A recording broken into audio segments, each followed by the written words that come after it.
Student, मैं हूं आपका फिजिक्स गुरु श्रीराम यादव। फिजिक्स की ऑनलाइन क्लासेज में आपका स्वागत है। BSc part first optics paper third Rajasthan university के पेपर थर्ड के ऑप्टिक्स के पहली यूनिट की अपन बात कर रहे थे, जिसमें लास्ट क्लास में अपन ने तरंगाग्र हाइगेंस के तरंग सिद्धांत के साथ साथ अपन ने अध्यारोपण का सिद्धांत और उसके साथ में कला संबद्ध और कला असंबद्ध के बारे में विस्तृत अध्ययन किया था। आज की क्लास में अपन पहली यूनिट का जो नाम है इंटरफ्रेंस, उसी के बारे में डिटेल से पढ़ने वाले हैं स्टूडेंट। इंटरफ्रेंस व्यतिकरण होता क्या है, सबसे पहले यदि अपन देखें इसकी परिभाषा देखें तो व्यतिकरण प्रकाश के द्वारा घटित होने वाली तरंग प्रकाश द्वारा घटित होने वाली एक घटना है।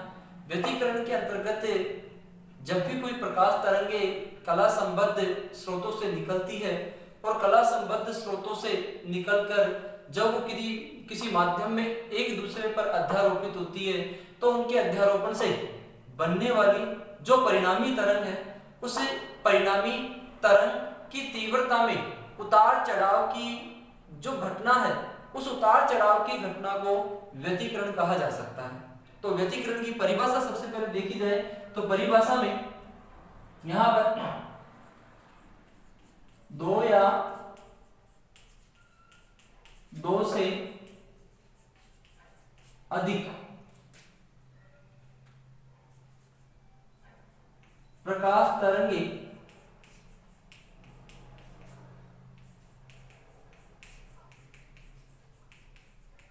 कला संबद्ध स्रोतों से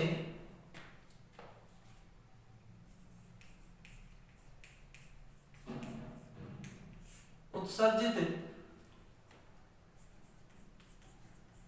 होकर एक ही दिशा में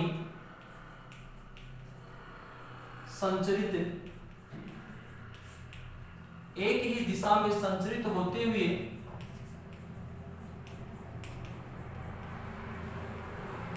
माध्यम के किसी बिंदु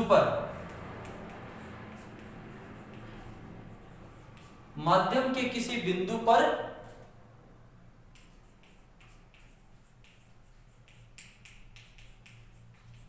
अध्यारोपित होती है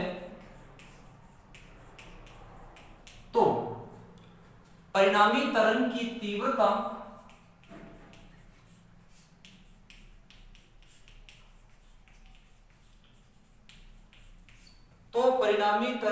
तीव्रता में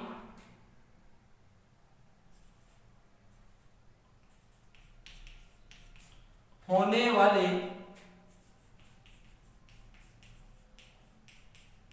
उतार चढ़ाव की घटना को व्यतिकरण कहते हैं।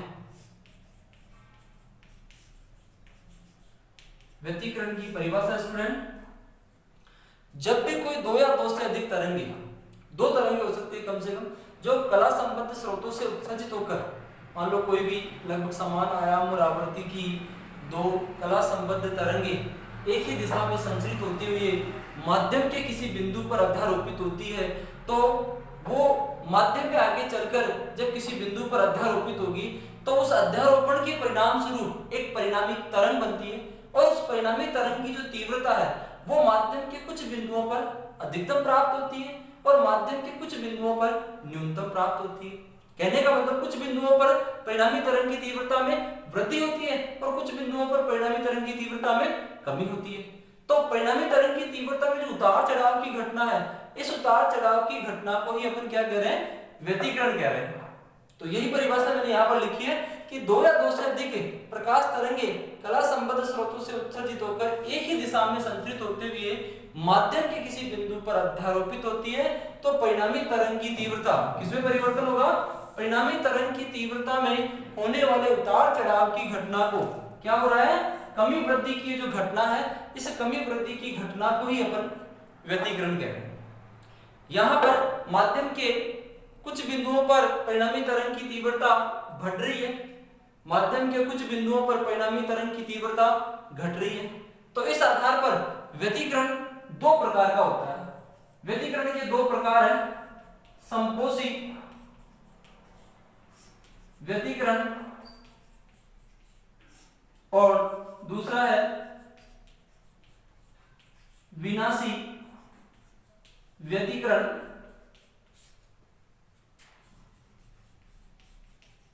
कंस्ट्रक्टिव इंटरफेरेंस और डिस्ट्रक्टिव इंटरफेरेंस।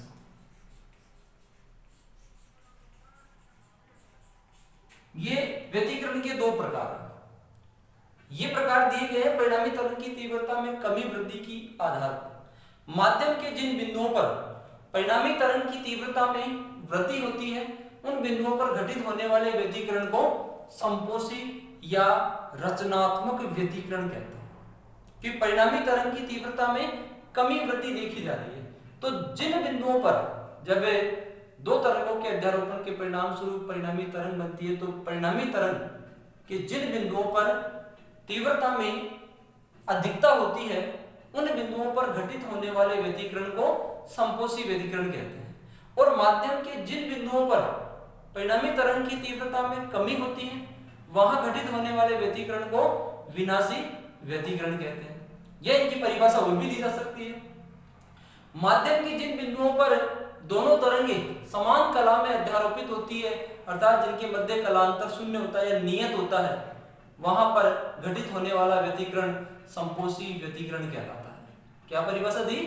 माध्यम के जिन बिंदुओं पर दोनों तरंगें समान कला में अध्यारोपित होती है, अर्थात जिनके मध्य कलांतर शून्य या नियत रहता है, वहां घटित होने वाले व्यतिकरण को संपोषी व्यतिकरण कहते हैं। दूसरा इसमें विनाशी व्यतिकरण, माध्यम के जिन बिंदुओं पर दोनों तरंगें विपरीत कला में अध्यारोपित होती है या दोनों तरंगों के मध्य कलांतर 180 डिग्री अर्थात पाई का कलांतर यदि दोनों तरंगों के मध्य होता है, तो वहां घटित होने वाले व्यतिकरण को विनाशी व्यतिकरण कहा जा सकता है। तो यहाँ पर व्यतिकरण और व्यतिकरण के ये दो प्रकार, यहाँ पर इनकी परिभाषा है। संपोषी और विनाशी व्यतिकरण, व्यतिकरण के दो प्रकार हैं, इनको यहाँ पर परिभाषित किया अपन ने। जहां पर तीव्रता अधिकतम होती है, वहां घटित होने वाला व्यतिकरण संपोषी व्यतिकरण, जहां तीव्रता न्यूनतम होती है, वहां घटित होने वाले व्यतिकरण को विनाशी व्यतिकरण, अथवा जहां पर तरंगों के मध्य तरंगे समान कला में अध्यारोपित होती है, वहां संपोषी व्यतिकरण घटित होता है, जहां तरंगे विपरीत कला में अध्यारोपित होती है, वहां विनाशी व्यतिकरण घटित होता है। तो कंस्ट्रक्टिव और डिस्ट्रक्टिव जो इंटरफेरेंस है, इसकी जो परिभाषा है, ये परिभाषा इस व्यतिकरण की परिभाषा के आधार पर ही दी गई है। तो यहाँ पर व्यतिकरण क्या है, व्यतिकरण के प्रकार क्या है, परिभाषित कीजिए। तो यहाँ पर इसके अंतर्गत अपने को ये दर्शाना है। अब यहाँ पर व्यतिकरण की परिभाषा अपन ने पढ़ी है, उसमें देखा है कि परिणामी तरंग की तीव्रता में कमी और वृद्धि हो रही है। अब ये कमी और वृद्धि किस प्रकार हो रही है, इसका अध्ययन यहाँ पर करना है अपने को।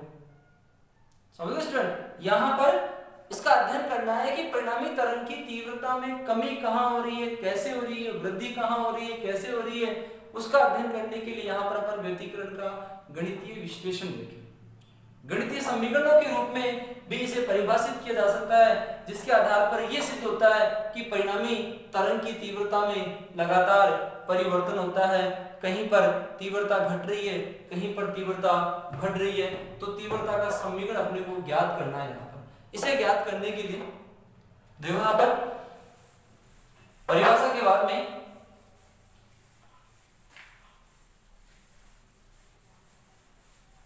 मैथमेटिकल एनालिसिस इसका करें। यहाँ पर अपन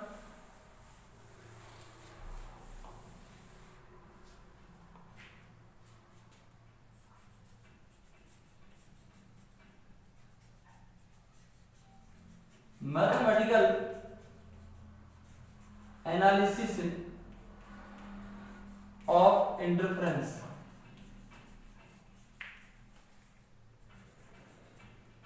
व्यतिकरण का गणितीय विश्लेषण, ये अपना अगला टॉपिक है। गणितीय समीकरण के रूप में यहाँ पर अपन ज्ञात करेंगे कि परिणामी तरंग की तीव्रता में किस प्रकार परिवर्तन हो रहा है। यहाँ पर इसके लिए मान लो अपने पास दो कला संबद्ध स्रोत S1 और स्रोत S2, ये दो अपने पास कला संबद्ध स्रोत है। कला संबद्ध स्रोत अंतिम क्लास में पढ़ा अपन ने, जिन स्रोतों से उत्सर्जित तरंगों के मध्य कलांतर नियत रहता है, परिवर्तित नहीं होता है, उन्हें अपन कला संबद्ध स्रोत कह सकते हैं। तो S1 और S2 यहाँ पर कला संबद्ध स्रोत है। इन दोनों स्रोतों से उत्सर्जित तरंगे मान लो बिंदु P पर अध्यारोपित होती है। एक तरंग S1 से निकलकर बिंदु P की ओर बढ़ती है, दूसरी तरंग S2 से निकलकर बिंदु P की ओर बढ़ती है, और इस बिंदु P पर ये दोनों तरंगे एक दूसरे पर अध्यारोपित होती है। ये दोनों तरंगे एक दूसरे पर अध्यारोपित हो रही है, तो इनके अध्यारोपण से परिणामी तरंग उत्पन्न होगी। उस परिणामी तरंग की तीव्रता ही अपने को ज्ञात करनी है। मान लो यहाँ पर S1 से P तक की जो दूरी है वो x1 मान ले, और S2 से P तक की जो दूरी है वो यहाँ पर अपन x2 मान ले। x1 और x2 यहाँ पर इन तरंगों द्वारा तय की गई दूरी है। यहाँ पर इन दोनों दूरियों का जो अंतर है वो इन तरंगों के पथांतर को प्रदर्शित करता है। तो यहाँ पर मान लो इन दोनों तरंगों के लिए सबसे पहले विस्थापन माना तरंगों का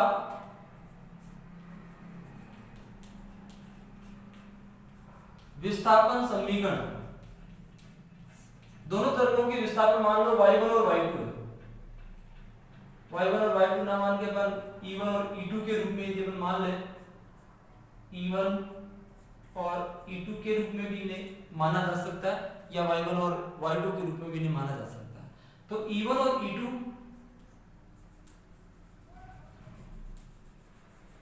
इन दोनों तरंगों के विस्थापन है, जिनका मान यहाँ पर E नोड 1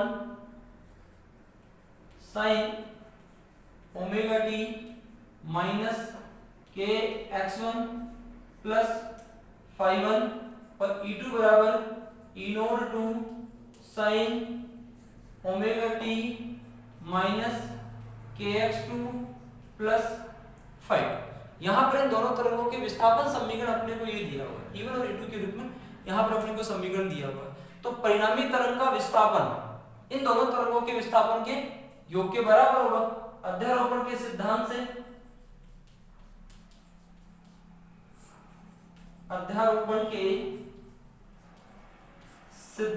से परिणामी तरंग का विस्थापन E बराबर E1 प्लस E2 लिखा जा सकता है, या फिर E बराबर इसे लिखा जा सकता है E naught 1 sin omega t minus k x1 plus phi 1 plus E node 2 sin omega t minus k x2 plus phi 2 लिखा जा सकता है।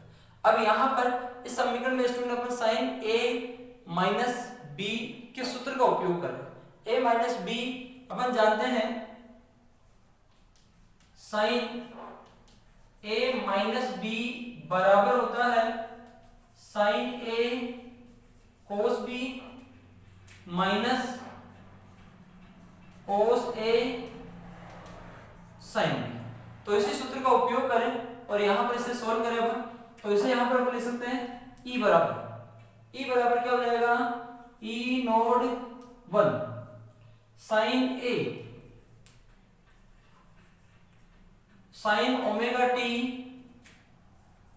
cos k x1 minus phi 1। Student यहाँ पर इस पद को लिखा हुआ क्या यहाँ पर ओमेगा t माइनस के x1 plus phi 1।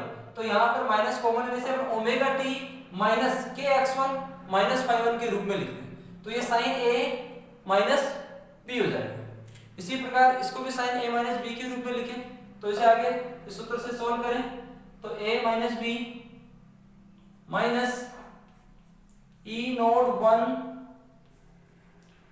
cos omega t sin k x1 minus phi 1। इसी प्रकार इस पद के लिए E node two sine omega T cos K X two minus five two minus E node two cos omega T sine के X two minus five two लिखा जा सकता है। तो यहां पर इन दोनों पदों में साइन ए माइनस बी का सूत्र लगा दिया और उसको अपन ने इस रूप में लिख दिया। अब यहां पर देखा जाए तो स्टूडेंट इन दोनों पदों में साइन ओमेगा टी कॉमन है, इन दोनों पदों में कोस ओमेगा टी कॉमन। तो यहां पर E बराबर क्या लिखा जा सकता है, साइन ओमेगा टी को कॉमन ले लिया अपन ने, क्या बच गया यहाँ पर E nought one cos K X one minus five one plus E node two cos K X two minus five plus इन दोनों पदों में देखा जाए तो minus cos omega T common है, तो minus cos omega T common ले लिया अपन ने, क्या बच गया स्टूडेंट यहाँ पर बच गया अपने पास ई नोड वन साइन के X one minus five one plus E node two cos common ले लिया साइन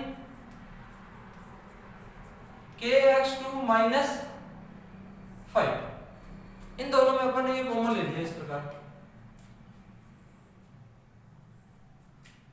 ठीक है स्टूडेंट, तो यहां पर इस समीकरण में मान लो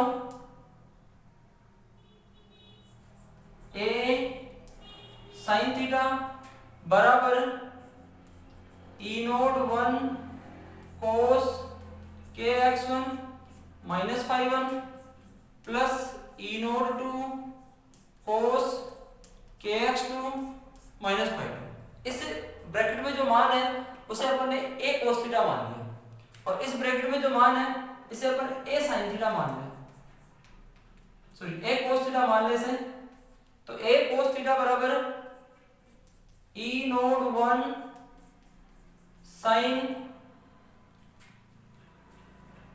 साइन के X one minus five one plus E node two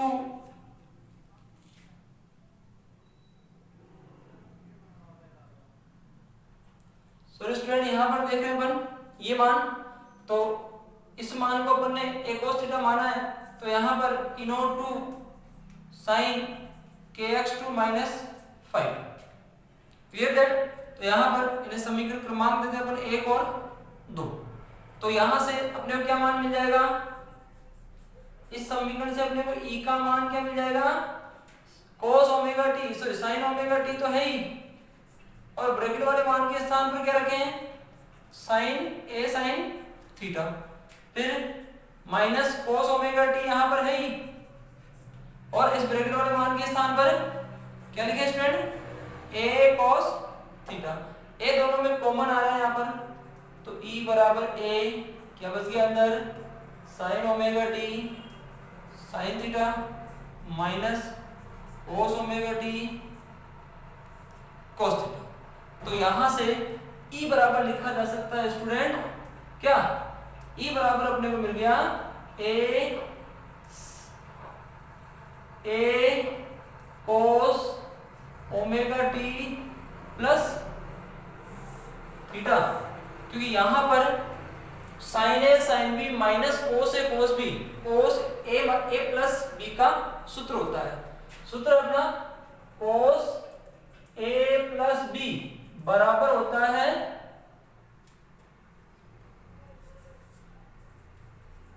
sign ए साइन बी माइनस कोस ए कोस बी के। तो यहां पर ए जो है, यहां ए परिणामी तरंग का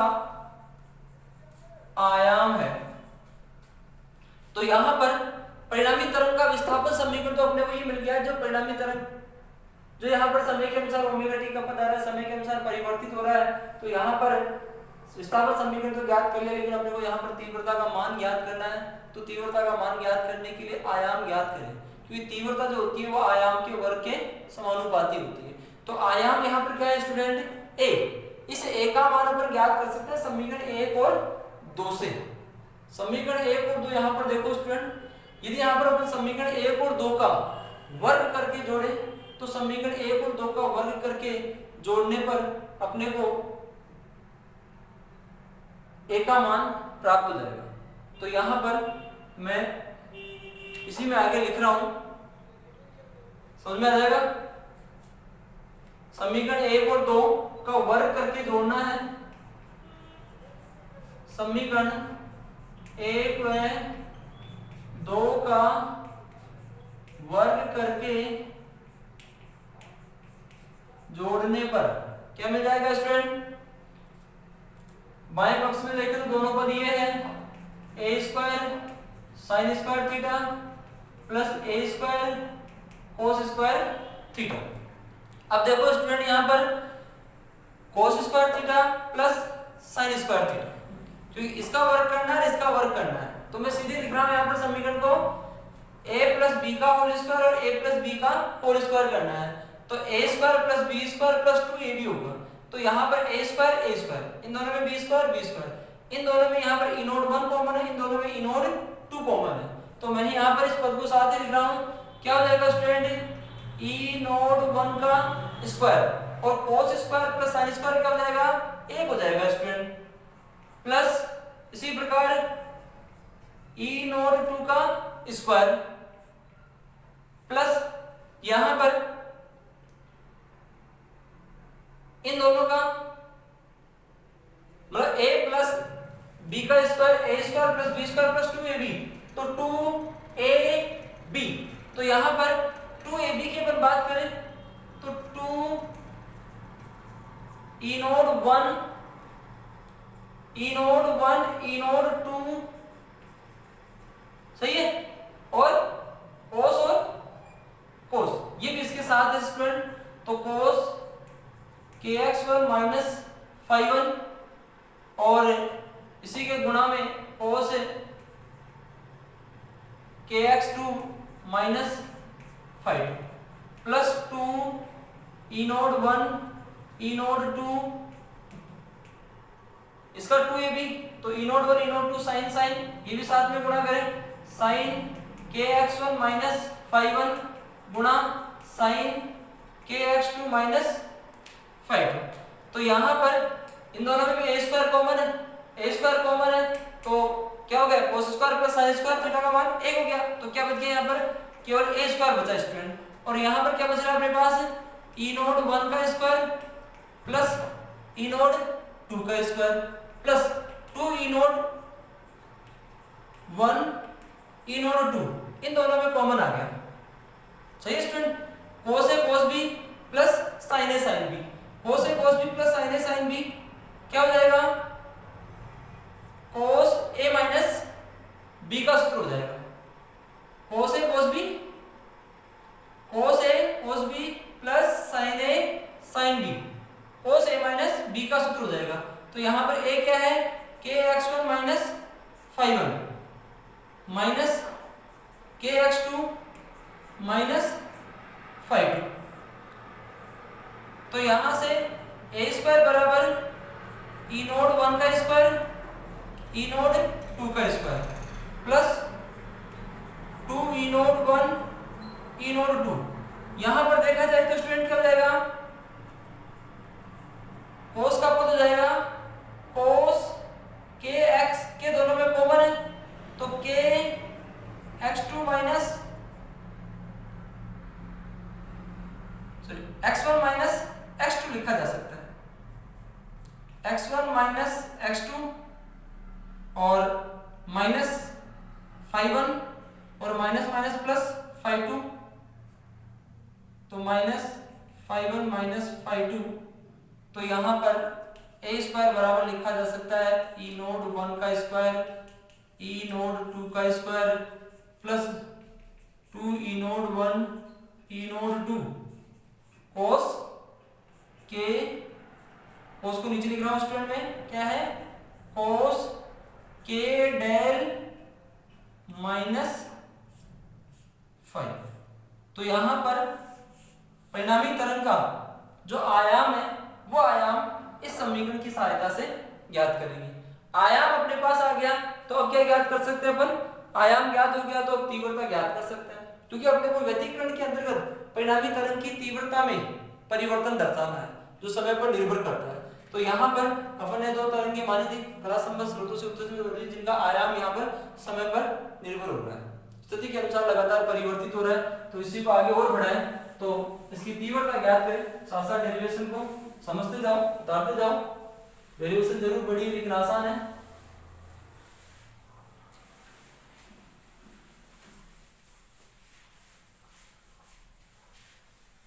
तो यहां पर आयाम अपने को क्या मिल गया, आयाम अपने को मिल गया a बराबर अंडर रूट ई नोट 1 स्क्वायर प्लस ई नोट 2 स्क्वायर प्लस 2 ई नोट 1 ई नोट 2 कोस के डेल माइनस 5। यहां डेल पथांतर और फाई कलांतर, समझ गए।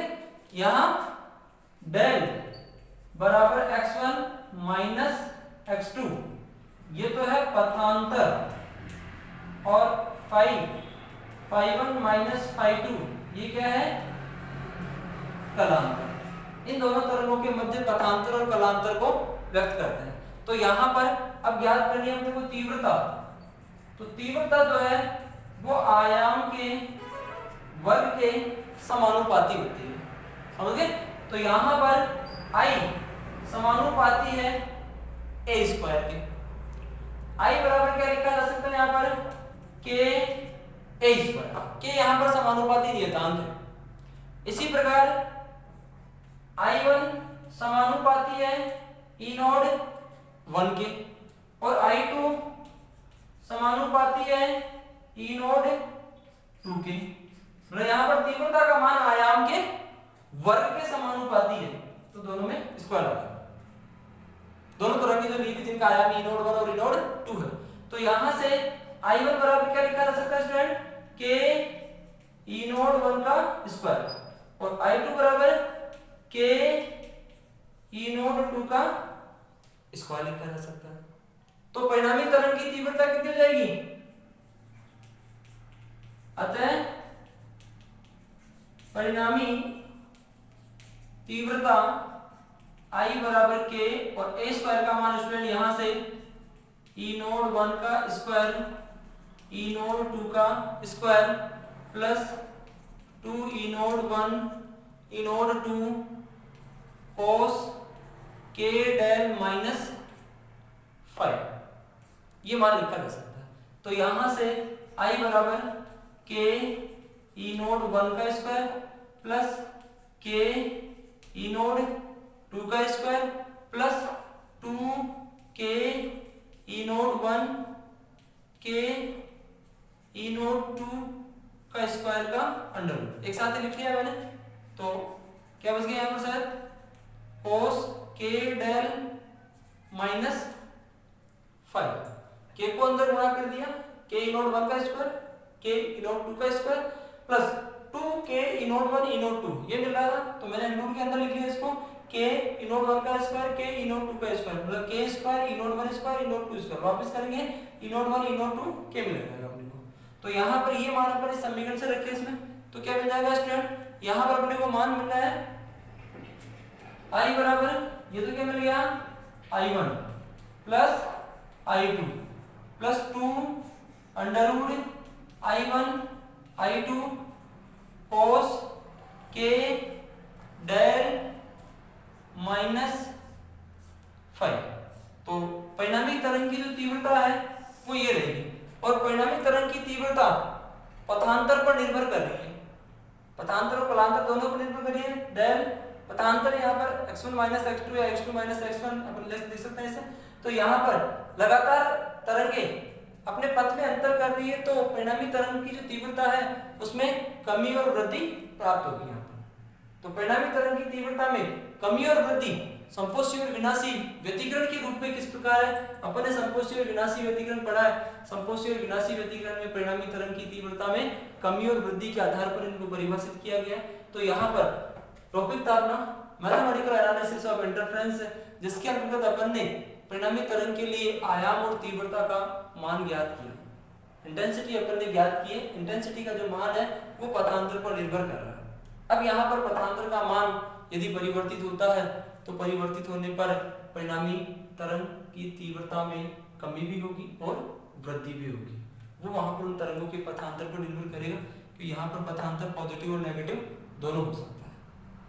तो दोनों व्यतिकरण के दोनों प्रकारों के लिए इस तीव्रता का मान ज्ञात करें। आसान डेरिवेशन है, वैसे इतनी टफ नहीं है।